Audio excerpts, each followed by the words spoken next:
Bonjour à tous, bienvenue pour notre rendez-vous quotidien que nous allons partager ensemble, le Chitat du jour. Yom Shishi, vendredi de la parashat Vaishlach, Erev Shabbat Kodesh, et nous sommes le 15 Kislev 5786.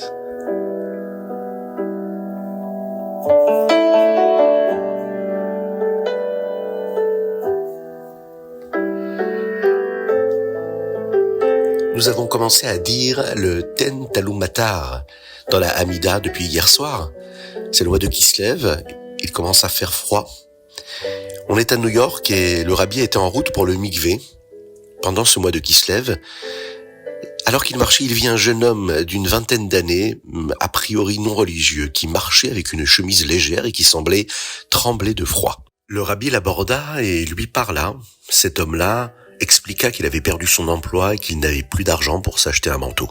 Le rabbi s'inquiéta immédiatement de son bien-être. Il se tourna vers ses secrétaires et leur demanda de s'assurer que le jeune homme reçoive immédiatement l'argent nécessaire pour s'acheter un manteau chaud et de ne pas attendre le matin pour cela.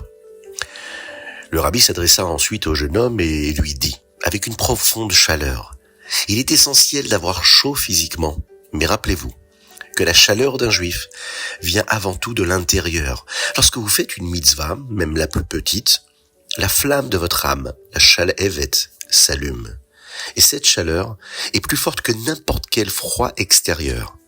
Faites une mitzvah aujourd'hui. » Cette histoire, elle est racontée par un témoin et elle illustre le message d'Ahavat Israël, l'engagement du rabbi à pourvoir aux besoins matériels d'un juif qui était a priori inconnu, tout en lui rappelant l'importance de la connexion, de l'attachement spirituel de la mitzvah. Et c'est la véritable chaleur du mois de Kislev, celle qui vient de l'intérieur.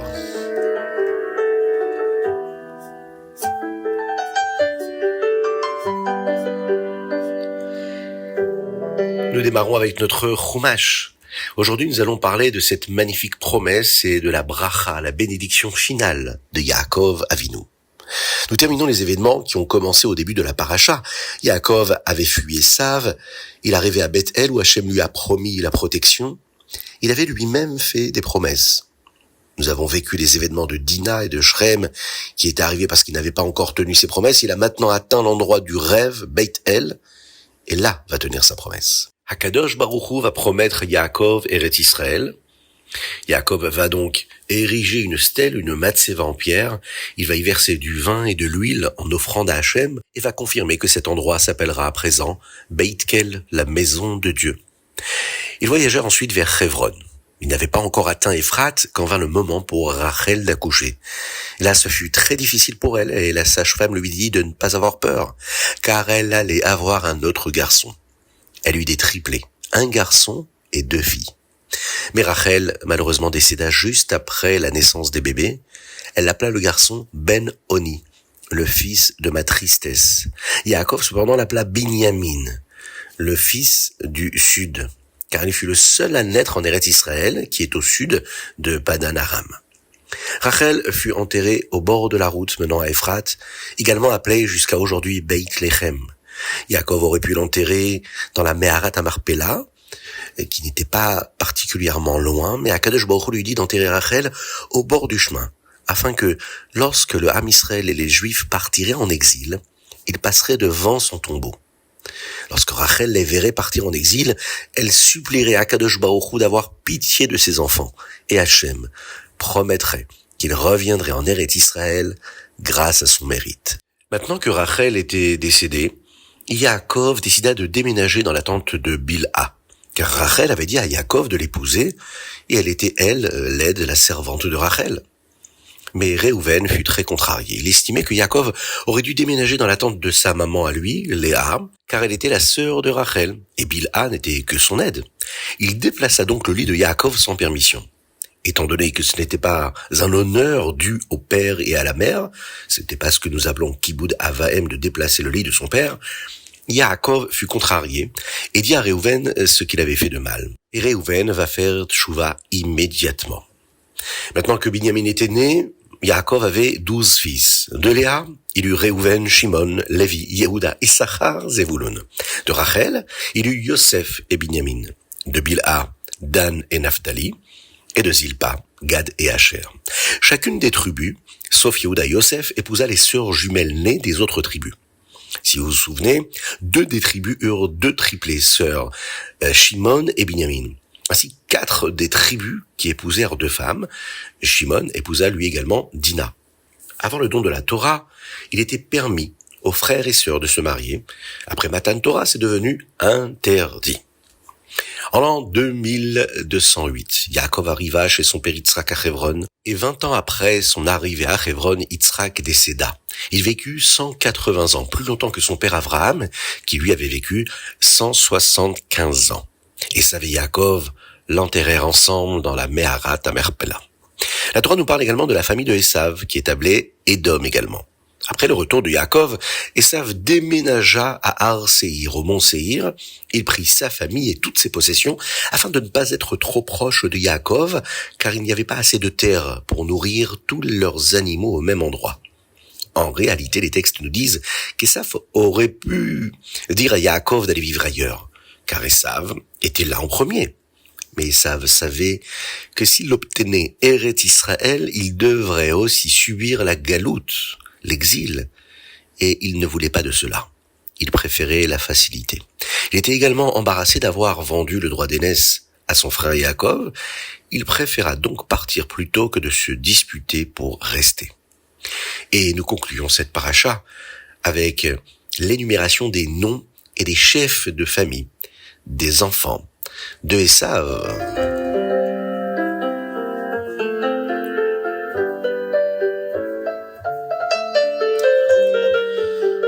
Teilim. Aujourd'hui, nous sommes le 15 du mois de Kislev et nous lisons du chapitre 77 au chapitre 78. Aïn Zayin et Aïn Chet.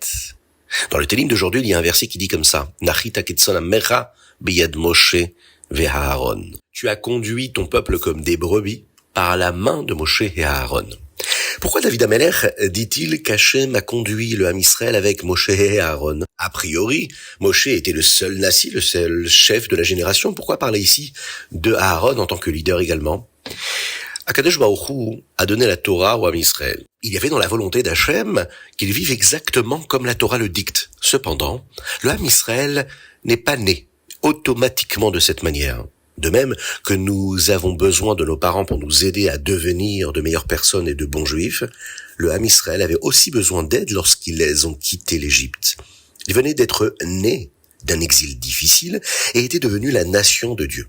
Soudain, Akadosh Baruch Hu leur a donné la Torah avec tant d'instructions, tant de détails. Comment pouvaient-ils être prêts à tout faire tout de suite? Akadosh Baruch Hu n'attendait pas d'eux qu'ils fassent tout immédiatement. Il va leur donner un leader avec une seule âme, une neshama qui, elle, était divisée en 2 personnes, Moshe et Aaron. Les 2 travaillaient ensemble pour aider le Ham Israël. Moshe Rabbeinu avait pour mission d'enseigner au Ham Israël la bonne façon de vivre, qu'ils soient prêts ou non. Il leur disait comment les choses devaient réellement être, la vérité absolue de la Torah. La mission d'Aaron était l'autre moitié du travail, aider les Juifs à devenir tels qu'Hachem le voulait. Il devait prendre chaque Juif par la main et l'aider à se rapprocher de Dieu, se rapprocher de la Torah. Il montrait à chacun ce qu'il était prêt à commencer à faire maintenant, ce qu'il devait se préparer à faire plus tard. Il aidait chaque Juif individuellement à devenir le meilleur possible. Dans des temps ultérieurs, ces 2 moitiés d'âme se sont réunies en un seul leader. C'est le Tzemar Tzedek qui nous le dit.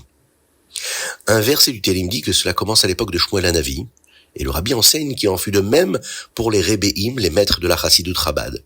Ils enseignent dans leurs discours, dans les Mahamarim, dans les Sichot, et ils nous montrent l'exemple, la vérité de la façon dont Dieu veut que nous vivions. Puis, par le biais des audiences privées, les Yechidut, ou bien les Igrot Kodesh, les lettres, et en envoyant des shluchim, des émissaires, partout dans le monde, ils aident chaque personne à devenir, comme Moshe et Aaron, de meilleurs juifs, les meilleurs juifs qu'ils puissent être, pour faire venir Mashiach, maintenant.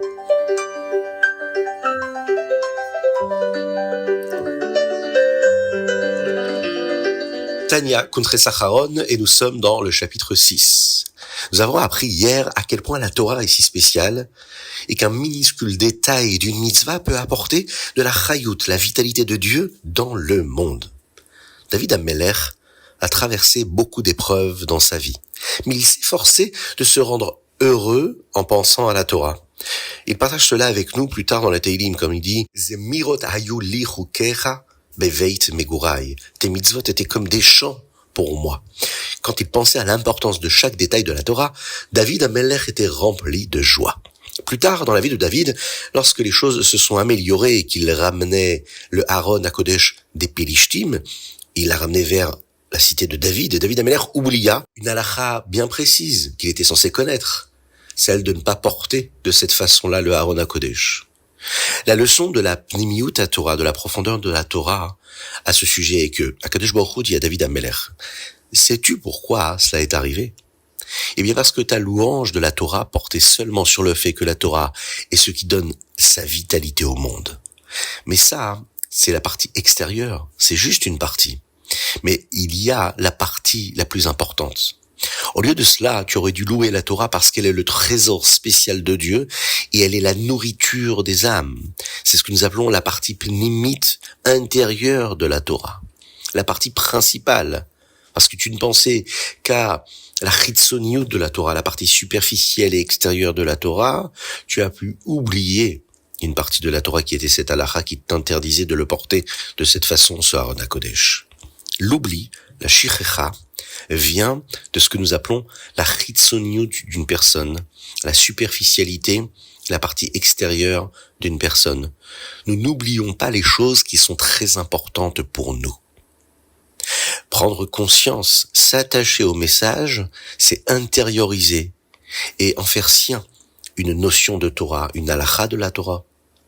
Et donc, quand ça devient ce que nous sommes réellement, on ne peut pas l'oublier. Ce chapitre-là du Kuntres Acharon nous montre à quel point la Torah est précieuse.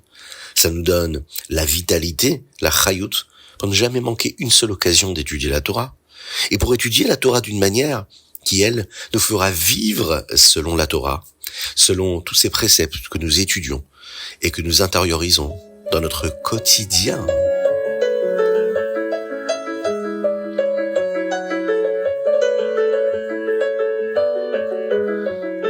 Yom Yom 15 qui se lève. Le Rabbi montre ici une correction, un tikkun dans le Torah Or pour la paracha de cette semaine.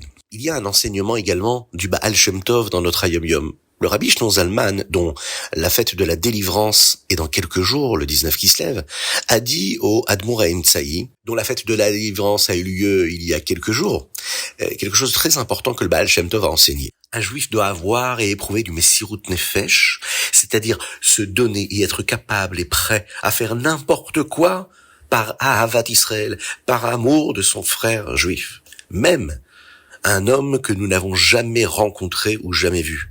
Être prêt, tout simplement parce qu'on sait qu'on est attaché à lui, de par le fait que notre âme est une étincelle divine, et qu'elle est Chelek Elokam Mima'al Mamash, une partie de Dieu, et que cet autre juif est aussi une partie de Dieu. Et donc, ces deux parties-là se rattachent, puisqu'elles font partie d'un même ensemble, et donc on est prêt à donner notre vie, faire n'importe quoi pour un frère juif. Mais Sirut Nefesh, pour faire Ahavat Israël.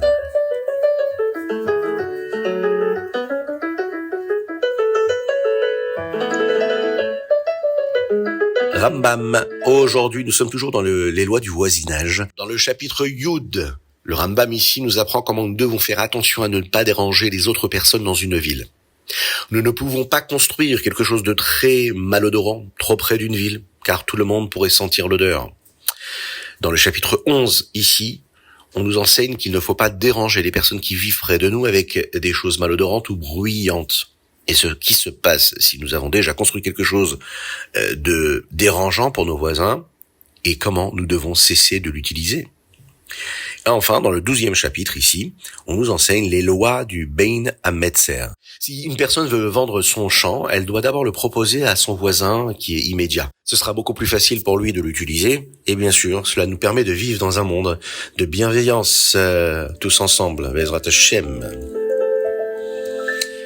C'était le Chitat du jour. Je vous souhaite plein de bonnes choses. Shabbat Shalom. Un Shabbat de paix, de sérénité, de tranquillité, que Dieu vous inonde de bonté, de grâce et de miséricorde, de joie véritable, qu'il envoie le Mashiach très rapidement, qu'il guérisse tous les malades du Ham Israël. On pense très fort à nos frères en Eretz Israël, à tous nos chayalim qui se battent en Eretz Israël et dans le monde, pour que le Ham Israël, pour que le peuple juif puisse vivre en sécurité. On pense très fort à la réfoua shelema de Avraham Nissim Ben Sultana, David Ben Sultana. Je vous dis à très bientôt. Je vous invite à continuer à vous abonner, à nous soutenir financièrement pour qu'on puisse diffuser encore et toujours plus le Chitat. Et je vous invite à nous envoyer vos dédicaces. Vous pouvez le faire sur chitat.fr, mais également par WhatsApp au 06 21 37 24 52. À bientôt. Shabbat Shalom.